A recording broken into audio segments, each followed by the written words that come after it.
Falcon Physician Review's Neurology Review. The next section will cover sensory systems, hearing, balance, and olfaction.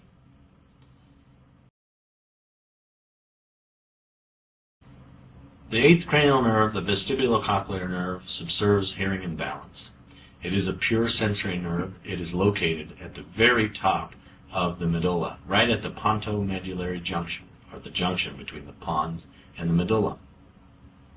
Its function is in hearing and vestibular function, and also its exit is in the internal auditory meatus. Here you can see, colored in blue, the nuclei of the vestibular portion and the cochlear portion of this cranial nerve. Let's talk about hearing. In order to hear something, sound vibrations must vibrate the tympanic membrane.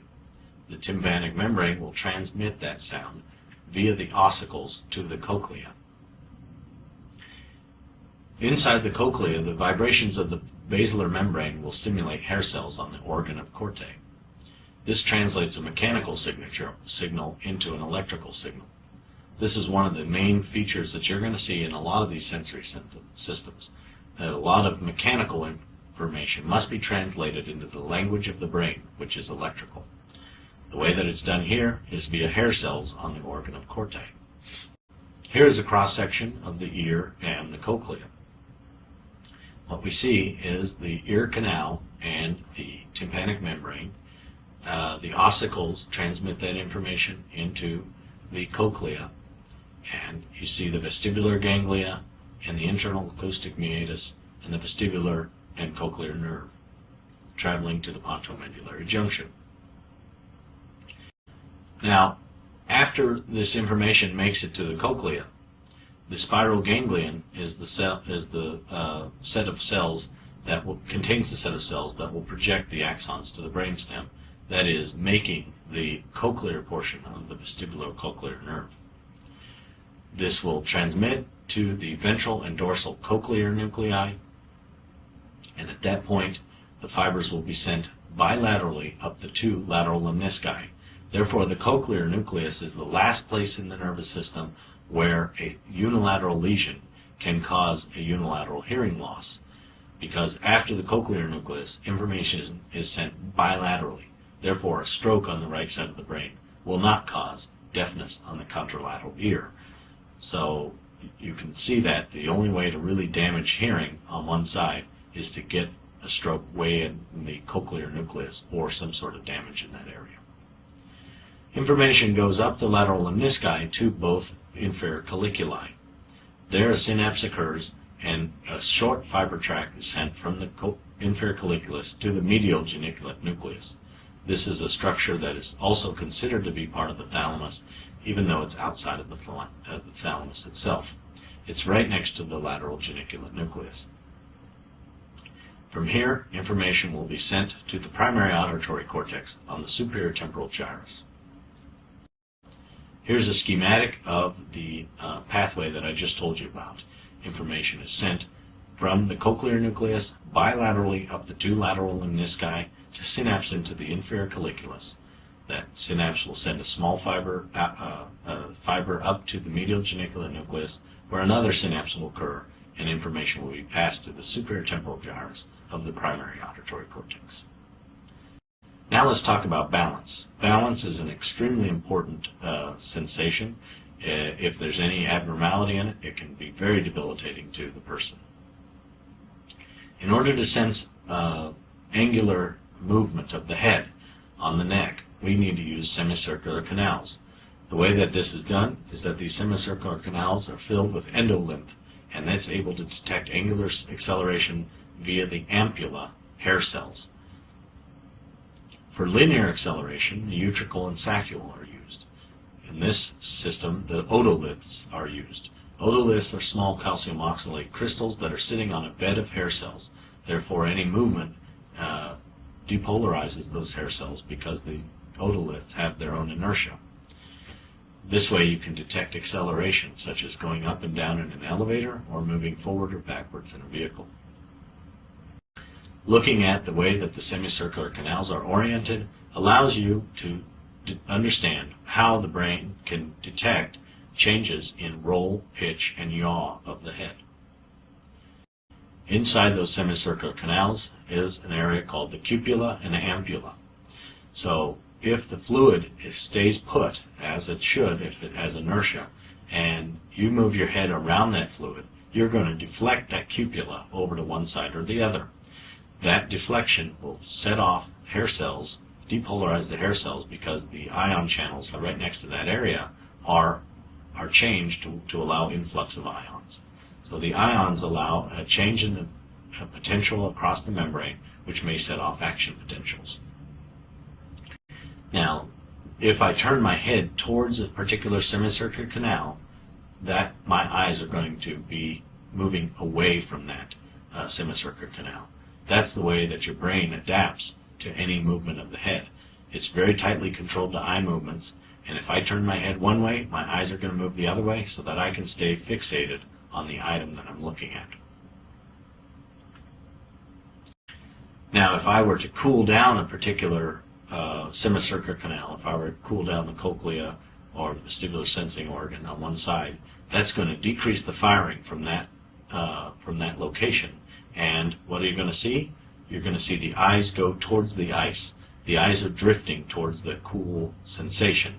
And what are you going to do if you're a awake patient? You're going to jerk your eyes back to try to keep looking at what you were looking at before. So that's why cold opposite, warm same is one of the mnemonics for the direction of nystagmus when you inject cold or warm water into the ear. So the eyes drift slowly towards the cold water, but the direction of nystagmus is away from the water. So it can get kind of confusing, but if you remember eyes to the ice, that's a very important mnemonic. Here's a picture of the otolith on top of a hair cell, and you can see that in any direction of linear movement, you would be able to pick up you'd be able to sense that, because that otolith has its own inertia, and therefore there would be depolarization of the hair cell. Let's look at the pathway that this takes. Information from that sensing organ is passed to the vestibular ganglion, which will send axons to the brainstem vestibular nucleus right at the pontomedullary junction. The vestibular nuclei will project to the spinal cord for balance via the vestibulospinal tract, or up to cranial nerves 3, 4, and 6 for vestibular ocular reflex. This will allow your eyes to compensate for any movements. It's so tightly balanced, it's so tightly connected that one can keep fixation on a particular object even without thinking about it, even though their head is moving quite rapidly on the neck. Let's talk about taste. Taste is subserved by the anterior two-thirds of the tongue via the cranial nerve 7 chorda tympani. So chorda tympani allows you to sense taste on the anterior two-thirds of your tongue. That information is passed to the geniculate ganglion and then synapses in the nucleus solitarius. We sometimes call nucleus solitarius the donut nucleus because it is a nucleus that has a center that is filled with just white matter instead of gray matter. So if you can remember it as the donut nucleus, you'll have a very good chance of remembering it as being involved in taste. So the chorda tympani projects via the geniculate ganglion to the nucleus solitarius. The posterior one-third of the tongue is subserved by cranial nerve 9, glossopharyngeal. That information synapses in the petrosal ganglion, which then again will travel to the nucleus solitarius. Information from taste even is seen on the epiglottis. That information is subserved by the vagus nerve, which transmits to the nodose ganglion, where synapse occurs, and that information will make it back to the brainstem for nucleus solitarius. Remember, that nucleus solitarius is up in the rostral medulla. From nucleus solitarius, the information is passed up to the ventral posterior medial nucleus of the thalamus, VPM. Remember VPM as being a face or head sense nucleus of the thalamus. So information from cranial nerve 5 will also make it to VPM, whereas sensory information from the body makes it to VPL. So here is another example of information from the face or head making it to VPM. That is the taste sensation. From VPM, information will make it to the sensory cortex of the insula and to the postcentral gyrus. Let's do a clinical vignette. A 40-year-old man complains that the whole room seems to be spinning, vertigo, while also experiencing ringing in the ears, tinnitus, and nausea. The patient also complains of a sense of fullness in his ears and adds that his hearing has progressively diminished over the past few years. His symptoms were initially unilateral, but now have become bilateral. His illness has run a course of remissions and relapses. He denies any weakness of the limbs and has no history of ear discharge or trauma. On physical exam, he has a neurologic examination that reveals rhythmic beating of the eyes, nystagmus. The Weber-Rinna test is consistent with sensorineural hearing loss. Air conduction is better than bone conduction, but overall hearing is diminished. So this has a lot of information in it, but the key thing here is that it's a middle-aged man with vertigo and tinnitus, and he has episodes of this, not elicited by head movement. It's just coming and going periodically. He also has a sense of ear fullness, and it's been going on for a long time. So this is suggestive of Meniere's disease. Meniere's disease is also known as endolymphatic hydrops. So it's almost as if there's too much fluid within the endolymphatic system. What will we do for this? Well, we can put the person on a low-salt diet, which may improve that situation. Otherwise, we may have to use more aggressive techniques, such as Lasix, which would be actually putting them on a furosemide, which would be a diuretic, which may decrease the amount of fluid. But even more aggressive techniques could be damaging the hair cells on purpose, using a thing such as intratympanic gentamicin, which can damage the hair cells on that side so that they won't have this fluctuation of symptoms. The brain can adapt to a static damage on one side of the vestibular system. The problem is when it changes so much, the brain can't adapt to it. So if the person has really recalcitrant Meniere's disease, you may need to take out that vestibular system on that side. Surgical shunting is a possibility. Surgical removal of that vestibular system is also another possibility. Let's do another clinical vignette. A 59-year-old female comes to her family physician because of left-sided hearing loss, numbness over the left half of her face, and unsteadiness of gait of about 1 month's duration. She also complains of intermittent vertigo and ringing in the ear, tinnitus. She has no history of earache, ear discharge, or eruption over the pinna. Patient falls to the left when standing. Fundus is normal. Gait is wide and ataxic. When tuning fork is placed in the midline of the skull, the patient reports that she hears best on the right side. Weber test localizes to the right, i.e. the normal side, because the patient suffers a sensorineural hearing loss on the left. Caloric testing shows left canal paresis. So this patient has more than one cranial nerve involved here. Certainly has hearing loss and vestibular problems, but even numbness over the left half of the face. This is arguing that there may be a structural lesion there. And if you were to do an MRI or a CT scan, you may be able to see a cerebellopontine angle tumor or a pontomedullary junction tumor. The most suggestive thing would be that this is an acoustic neuroma. That's the place where a tumor might be found, right there at the pontomedullary junction. The 8th cranial nerve can sometimes have this acoustic neuroma or schwannoma, and therefore one can see that there needs to be a surgical intervention or potentially a radiologic intervention, nuclear medicine.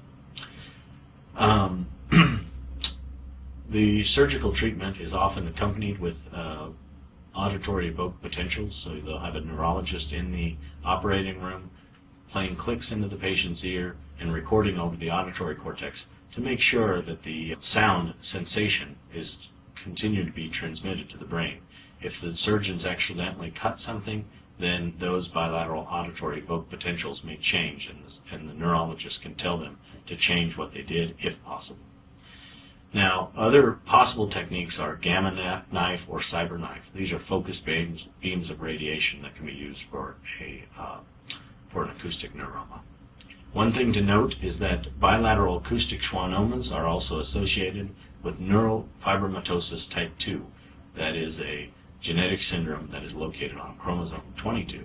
So it's nice to remember neurofibromatosis type 2 is located on chromosome 22.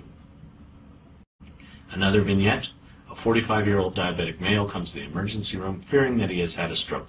He complains of an inability to move the right side of his face and cannot blink his right eye or seal his lips. This is a lesion of cranial nerve 7, the facial nerve.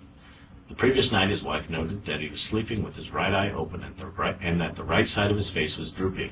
That morning the patient could not stop drooling from the right side of his mouth. He has not closely monitored his blood sugar for several months.